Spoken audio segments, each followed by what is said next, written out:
is not exclusive.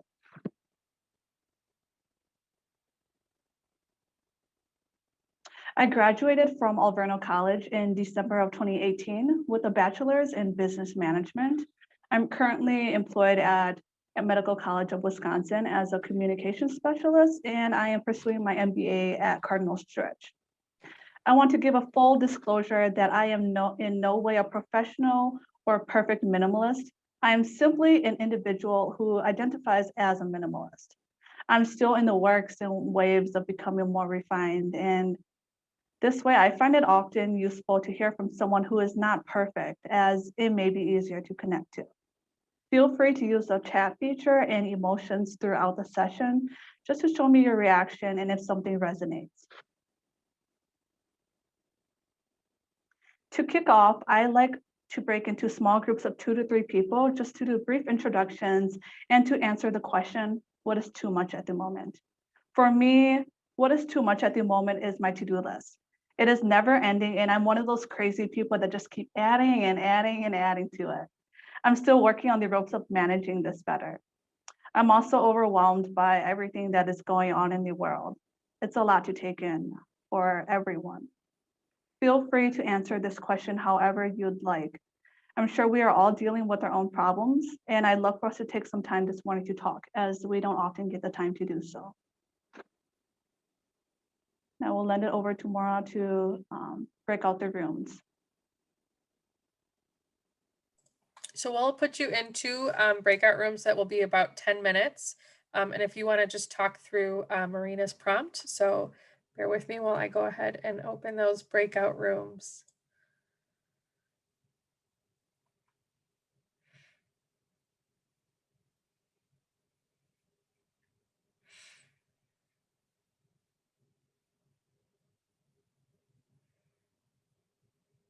Marina, did you want to be put in one and I can take the other one?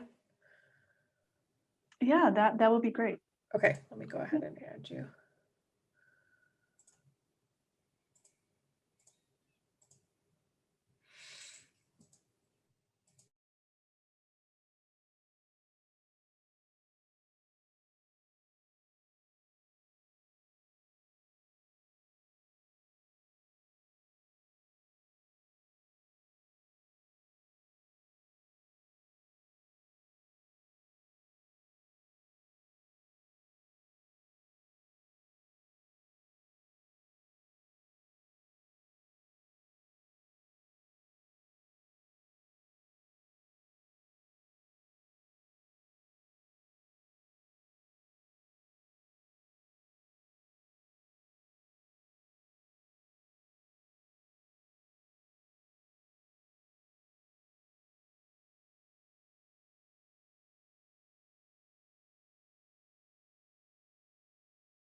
Moira must be in the other room, huh?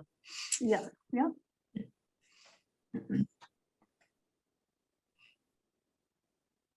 How did you get involved in the conference? I actually just saw it on LinkedIn. Mhm. And I used to actually work with Julie in her office. Okay. So back then, when I was still at Alverno, we would host Mhm. these community conferences in Right. person, and I loved going to them. So Mhm. I saw it, and I've been meaning to join it for a session and be a presenter for about maybe 2 years now, and I finally got the chance. Mhm. That's great. That's great. You graduated in 2018? Yep, December I'm trying to remember where you did your internship. at the Commons twice. Oh, yeah, Yeah. right. Yeah, yeah. Yeah. I'll tell you, last summer, the Commons, they were awesome in pivoting to online. You know, They really were. they kept their internship program going, you know, when the pandemic hit, but they totally switched everything online. And you know, they paid students, they did some pretty cool things, so.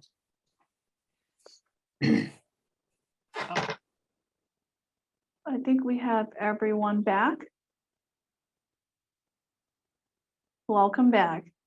What a great way to express bright and early in the morning, huh? Now that we have all shared a bit, we can go into the concept of minimalism to simplify our lives and to help with those things that are too much. I'm going to assume that you all, or at least most of you, are interested in incorporating minimalism in some way into your life, hence why you chose this session. In one or a few words, what comes to mind when you think of the word minimalism? Feel free to type these down in the chat.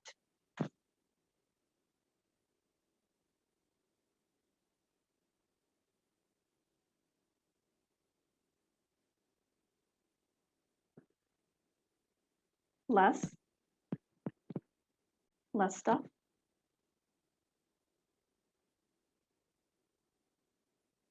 Just enough. Simplifying.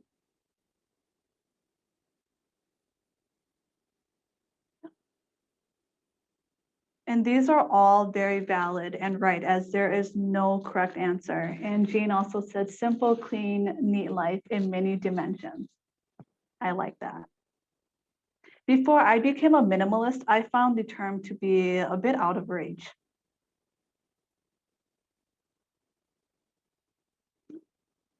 Whenever I thought of minimalism transparently, I thought of rich people that were often white.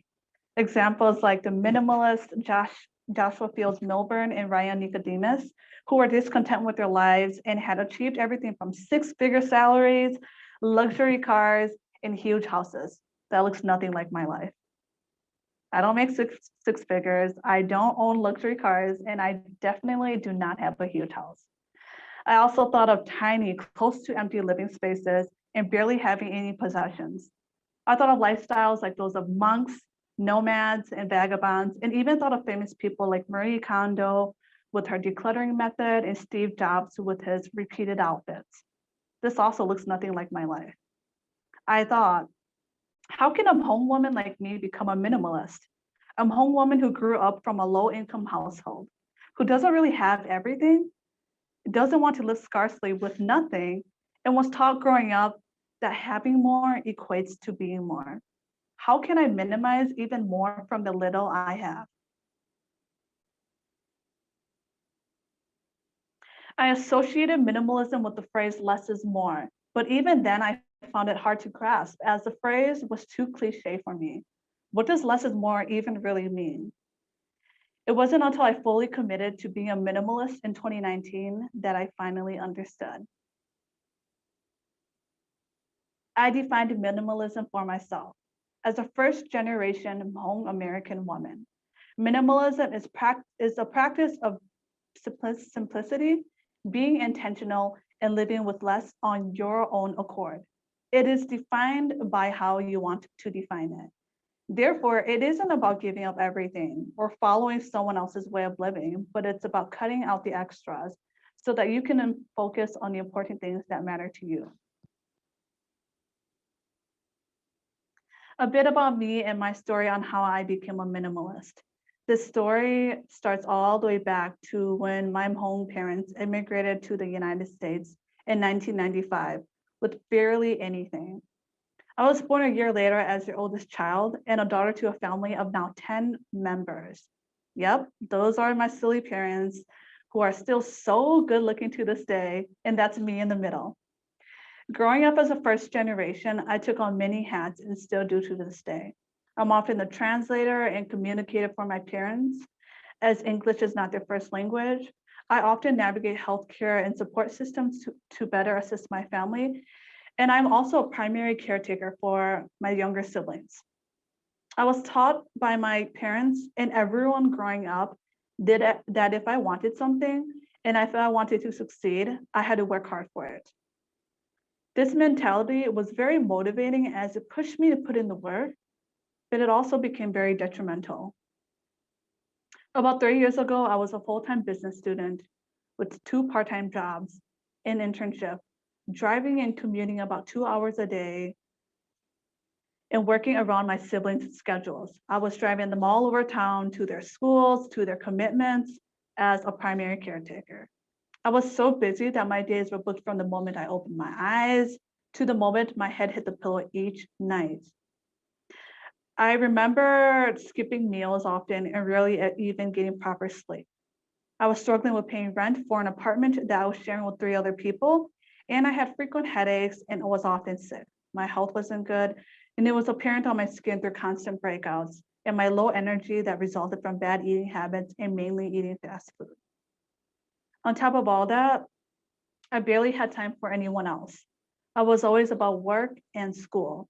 And when I did make time, I was not in the moment. I remember many moments where I was driving my baby sister. She's actually 10 years old now, but she's the youngest, so she will always be the baby in the family. And she would talk about her school day and many other things that young kids like to ramble, and talk about.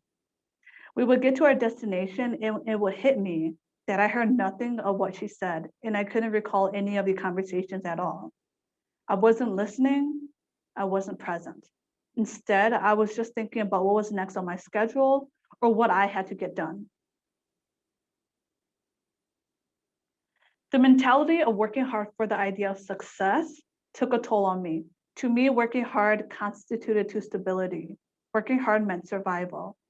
This is what I understood from my immigrant parents and many others. This is what I understood from the hustle culture in the United States. I thought if my parents worked tirelessly every single day for 20 years, I also had to work hard and even harder. At the end of the day, I was not happy and often lost sight of what I was even working hard for. And if I'm going to be honest with you, I didn't feel full nor accomplished. Here I was working so hard for survival that I wasn't actually living. I miss many moments like those conversations with my baby sister, moments that I can never take back. She's 10 now, but basically a teenager who thinks she's too cool for boomers like me. The idea of success is interesting. And to be completely honest, at that point in my life, I had no idea what success looked like to me. I wasn't even sure what my values were. All I was surrounded by were individuals who were also always busy and hustling that I sort of felt like I had to be too. It was almost as if I took pride in saying the words, I'm busy, or I can't, I had something to do. It wasn't until I graduated with my bachelor's in business management and had no major commitments for 8 whole months. 8 whole months. That's a crazy amount of time. I was a student who had to complete assignments. I wasn't an employee who had work responsibilities. I was just me, Marina. It was a really weird time for me, and it was unfamiliar to me. Not many people can take this long of a break. I felt privileged.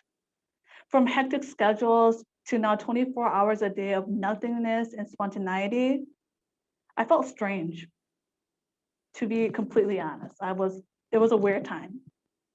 Fortunately, I was able to do a lot of reflecting during this period.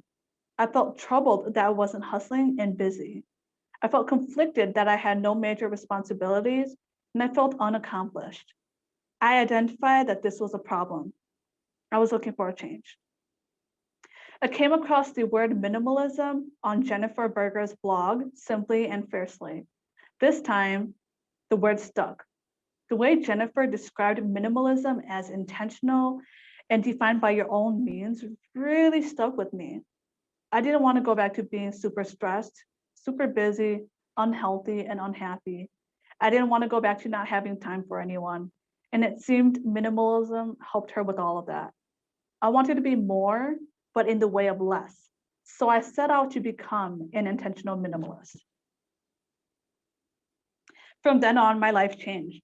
Not in the way where I became a whole new person, or not in the way where my life changed completely around like poof, but in the way where everything was clearer. My values were clearer. What I wanted out of life was clearer. And I became more intentional with everything. That's what I love about minimalism. It doesn't change who you are, but it brings you back to who you are and back to all the things that matter. Here's a parable that I want you to share with you all. We'll be playing it right now.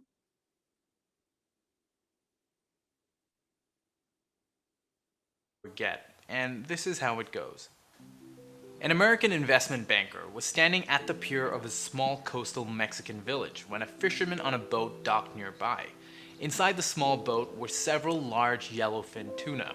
The American banker complimented the Mexican fisherman on the quality of his fish and asked how long it took to catch them. The fisherman replied, "Only a little while," and the banker then asked why he didn't stay out longer and catch more fish. The fisherman said he had enough to support his family's immediate needs. The banker was puzzled and asked, "But what do you do with the rest of your time?" The fisherman said, "I sleep late, fish a little, play with my children, take siestas with my wife, stroll into the village each evening where I sip wine, and play guitar with my amigos. I have a full and busy life." The American scoffed. "I have an MBA from Harvard and can help you," he said. "You should spend more time fishing and with the proceeds buy a bigger boat. With the proceeds from the bigger boat, you could buy several boats. Eventually, you would have a fleet of fishing boats. And then you would need to leave this small coastal fishing village and move to Mexico City, and then to Los Angeles and eventually New York City, where you will run your expanding enterprise." The Mexican fisherman asked, "But how long will all of this take?" To which the American replied, 15 to 20 years. "But what then?" asked the Mexican. The American laughed and said, "That's the best part. When the time is right, you would announce an IPO and sell your company's stock to the public and become very rich. You would make millions."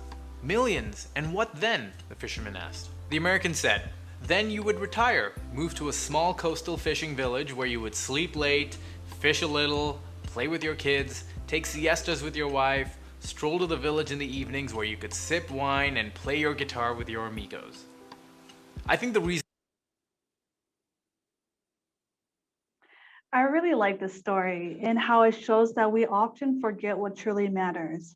We get distracted by constantly hustling, working, making money, and other things that we forget to live in the now. We forget about who or what we're fighting for and working hard for. We forget about our motivators. As content creator V. Hanchalaya says, try to be mindful of living for the present that you want and not just for the future you hope to have.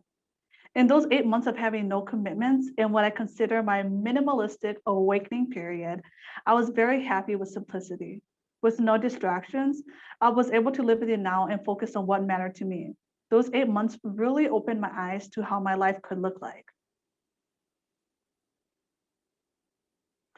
What does success mean to you? What are your values? For the Mexican fisherman, success looked like fishing for only a little, working only a little, spending time with his wife, kids, and friends, strolling to the village and indulging in simple activities. He knew his values and what mattered to him. So he made sure to do all of it now, instead of waiting 15 to 20 years as laid out by the American businessman. Please share in the chat what success means to you. This can be as simple of an answer as being with family or traveling, or if you don't know, that's okay too. Whatever it is, please share in the chat.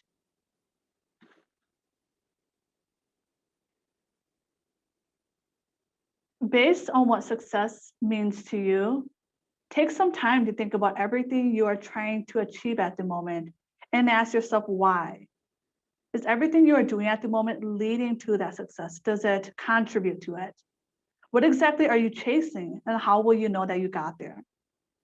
We are often always seeking and wanting more and more that we lose sight. When I graduated from high school, the next milestone for me was achieving a college degree. After graduating with a college degree, the feeling of accomplishment and satisfaction was very short-lived and eventually faded away. After those feelings died down, it was about what was next. What was next to make me feel accomplished, satisfied, and full? We need to understand life is not linear. Everyone has their own path. We cannot compare our lives or successes to others. Things happen, and especially from this past year with the pandemic, we all experienced major changes. There's no perfect life template or set of directions that tell us what to do or where to go in life. We often equate having more to being more. We think having more on our resumes equates to being more experienced and more skilled. We think having more high-end clothes makes us look richer, shows we have a good job and are fashionable. But what is enough and when is enough? Always wanting more and looking for more is a mindset in itself, and it can be changed. This mindset is also not sustainable. According to Ray Araya Casperson, blog creator of Minimal Ray, wanting more makes us less present. Wanting for more makes us live in the future. When we crave constant change, we admit our dissatisfaction with the present.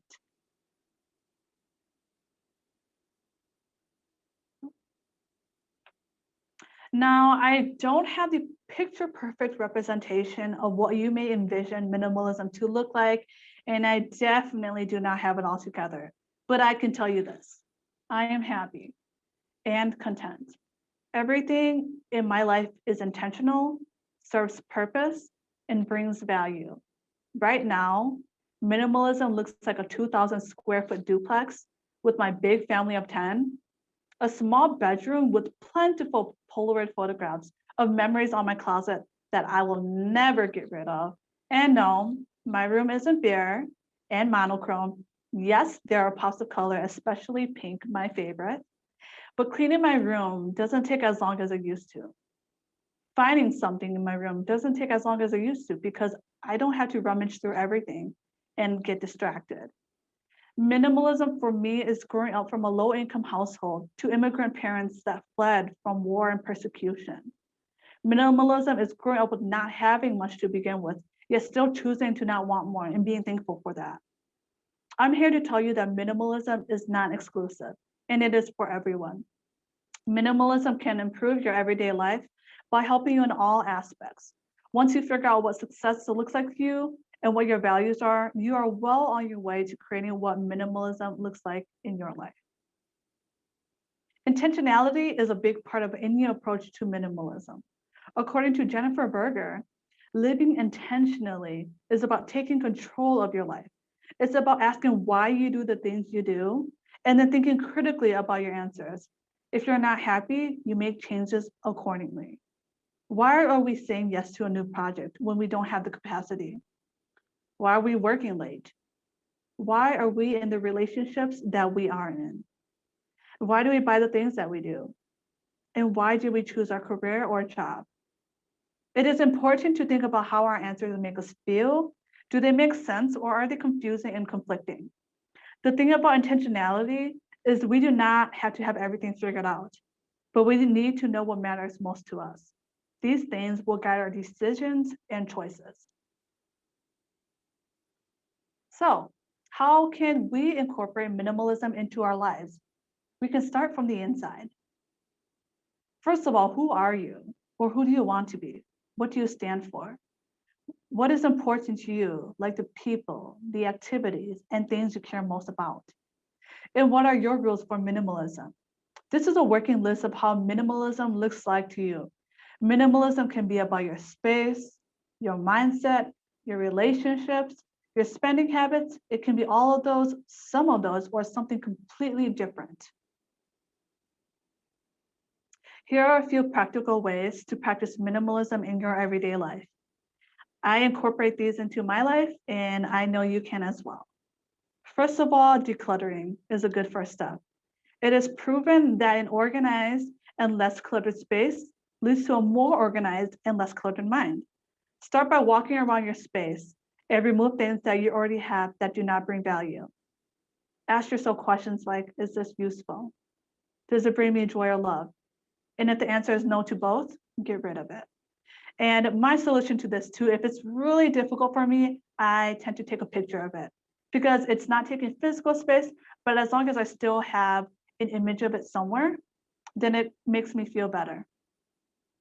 A few weeks ago, I had a conversation with one of my cousins. She told me she had a hard time getting rid of her t-shirts. She had collected shirts from events and organizations over the years. The way she described her shirts and how there was a memory tied to each one was clear that the collection made her happy. I told her, minimalism isn't about getting rid of things that make us happy. Instead, it's about getting rid of things so that we can have more of what makes us happy. I told her, keep your shirts. You should only start getting rid of them if they are not serving purpose and are causing more stress than happiness. Plan your days. I use a planner, but find what works best for you. Take a look at your calendar and see what kind of activities you get the most value from. Make it intentional to get rid of the ones that don't bring you joy. Author Sean Covey said something along the lines of when we say yes to something, we are inherently saying no to something else. When I'm saying yes to a new work project, I'm saying no to spending time with my little sister. When I'm saying yes to a quick deadline, I'm saying no to rest. Learn to say no.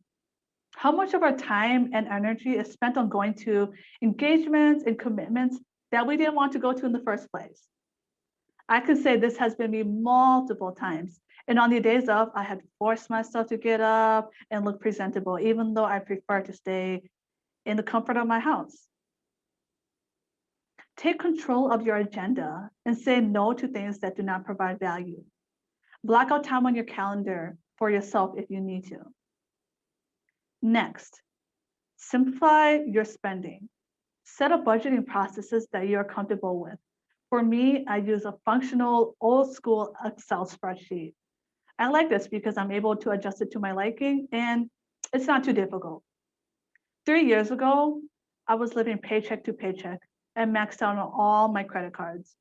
I had no savings, and it led to major financial stress, especially as one of the caretakers for my family. I used to do a lot of retail therapy when I was stressed or upset, but realized these purchases were very short-lived and actually made me feel worse when I saw the damage in my bank account. I replaced retail therapy with other activities like going on walks and writing.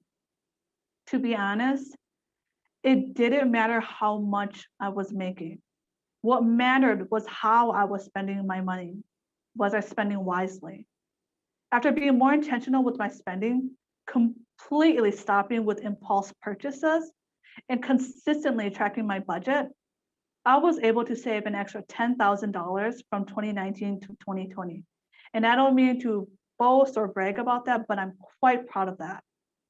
By reducing the things we buy, we save money for other more beneficial and long-lasting things like traveling or for an emergency fund. Limit screen time. How often are our phones in the way when we are with others? And how many hours a day do we mindlessly spend scrolling through social media sites? Do a digital detox if you must. When we are on our phones, we are bombarded with tons of updates, news, and advertisements.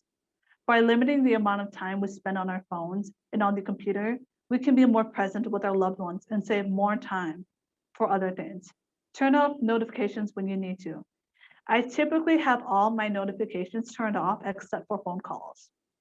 Last but not least, practice gratitude often. Acknowledge, appreciate, and cherish what you have. About a year ago, my dad was experiencing major pain. We knew it was a big problem when he asked us to take him to the hospital because my dad does not ever ask to go to the hospital. He avoids it at all costs. He ended up having an appendectomy and thankfully is now back to normal and is fine. But I can't help but remember the sinking feeling my family and I felt when he left to the hospital. These are all things minimalism is not. Minimalism is not about upholding a certain aesthetic. It's not about buying new things to look a certain way or buying new things that are a certain color to come off more minimalist. Minimalism is not a one-size-fits-all philosophy. No two approaches to minimalism are the exact same, just as no two individuals are exactly the same. Minimalism is not about having an easier life. It's simpler, but not easy. Minimalism is not the cure or answer to all our problems, but it is more of the pathway. And last but not least, minimalism is not exclusive. I will repeat this over and over. It is completely achievable. I'd like for us to take some time again to break out into breakout rooms and to share how we can incorporate minimalism into our lives in our own way. And I will look tomorrow again to set those up. Thank you.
Yep, is everyone back?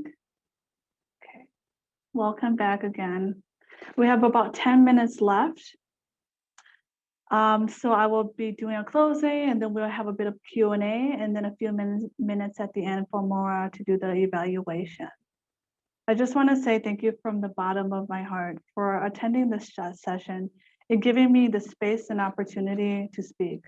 As a beginning minimalist, my story is still very messy and incomplete, but I find all stories, even the messy ones, to be helpful. I hope you were able to take away at least one thing from this session. I also want to give a big thanks to Julie Borgelt, the Community Conference Program Committee, and Alverno College for this opportunity.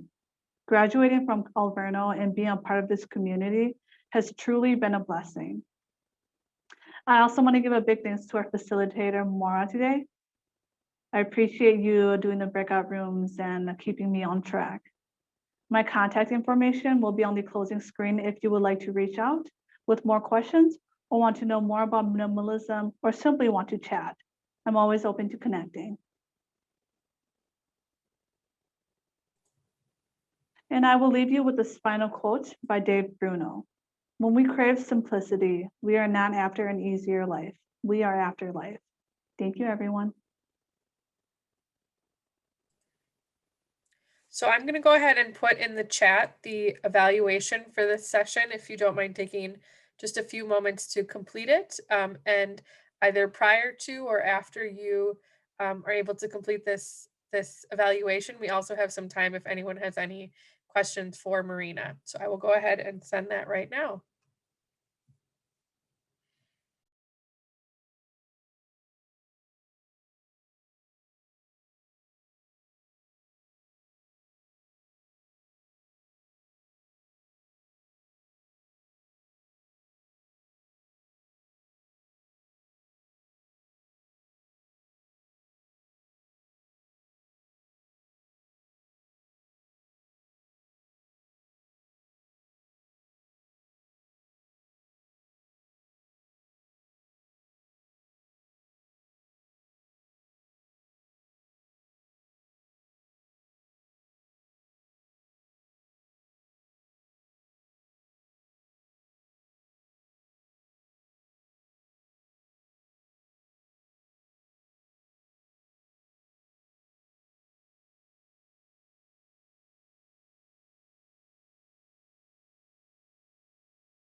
Thank you, Sue. If you have any questions, feel free to write in the chat, or if you want to, you can just unmute yourself as well. Thank you.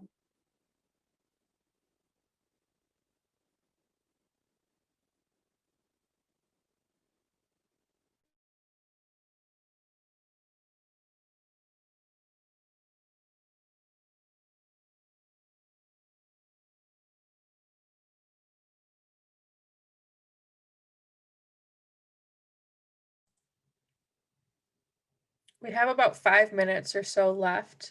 So if anyone has any questions they'd like to put either in the chat or to ask of Marina specifically, just wanted to let everyone know we have about 5 minutes left. Marina, how do you stop yourself from falling into like those bad habits or like that old mindset of like needing things to be successful? I think what helps me to not need these things is understanding that my parents came here with nothing in the first place and that they had to build up for everything, and also understanding that the money value that I worked very hard for, it's not really worth it for those things if they're not very long lasting. I also know my values very well too, and that revolves around my family, and growth and more of intangible things.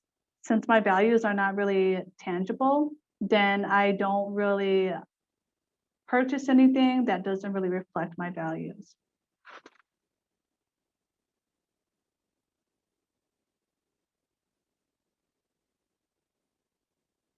Thank you.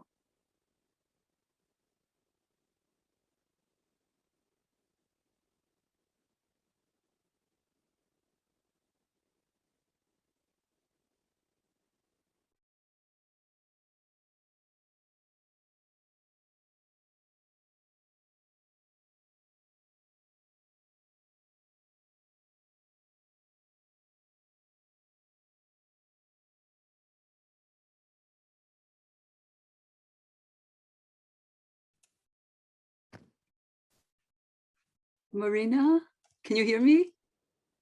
Yes, I can hear you, Jean. Okay, I just want to say thank you so much. I was across town and I rushed home just so I could make it for this session, and worth it 100%. As a vowed Buddhist practitioner, oh my gosh, this was such a beautiful message. I read a lot and I participate in a lot of discussions about present moment living, yet you presented a very fresh, a wonderful way to think about applying the ideas of minimalism within my life, so that as I continue to work on clearing the clutter in my mind and my environment, that will open up more space for me to enjoy and truly flourish in the present moment. So just beautiful. Thank you. So I Thank really you don't have so a question, much. but I just wanted to express gratitude, hearing your life story and all the insights you've gained, and your humble, loving presence. Truly an inspiration. Thank you. Thank you Thank so you so much. much, Jean. That means so much to me. Thank you.